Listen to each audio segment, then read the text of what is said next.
ఇప్పుడు ఎంతగానో ట్రెండీ అయిన పుచ్చకాయ ఐస్ క్రీమ్ అయినా మనం కూడా ట్రై చేసేద్దాము. ఇక్కడైతే నేనైతే వాటర్ మిలన్ అయితే ఇలా కట్ చేసేస్తున్నాను. అయితే ఏంటంటే వాటర్ మిలన్లో కూడా ఐస్ క్రీమ్ వేస్తున్నారు కాబట్టి ఇలా అయితే కట్ చేస్తున్నాను.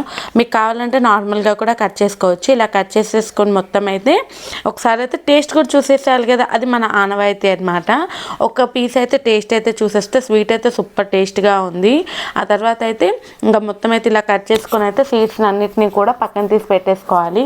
ఆ తర్వాత జ్యూసర్లో ముక్కలు అలానే మన కండెన్స్డ్ మిల్క్ అలానే ఫ్రెష్ క్రీమ్ కూడా వేసేసుకొని మంచిగా జ్యూస్ చేసేసుకొని, నా దగ్గర అయితే ఐస్ క్రీమ్ ట్రే ఉందండి, ఇంకా అందులో అయితే వేసేసాను అనమాట.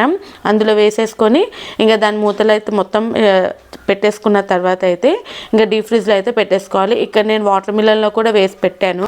ఈ రెండింటిని అయితే ఇంకా డీప్ ఫ్రిడ్జ్లో అయితే 8 hours అయితే పెట్టేశాను. ఈ తర్వాత అయితే ఇంకా దీన్ని అయితే కొద్దిగా అంటే వాటర్లో అయితే ఒక 2 minutes అయితే ఇలా పెడితే లూజ్లో వచ్చేస్తుంది కదా. ఆ తర్వాత మా పిల్లల రియాక్షన్ చూడండి, చాలా బాగా వచ్చింది. ఆ తర్వాత నేను కూడా టేస్ట్ చేశాను. ఇంకా వాటర్ మిలన్లో పెట్టింది అయితే మాత్రము పక్కన 24 hours అయితే పట్టింది. ఆ తర్వాత అది కూడా కట్ చేయడానికి అవ్వకపోతే ఇంకా లోపల స్పూన్ పెట్టి తీసేసాను. టేస్ట్ అయితే సూపర్గా వచ్చింది.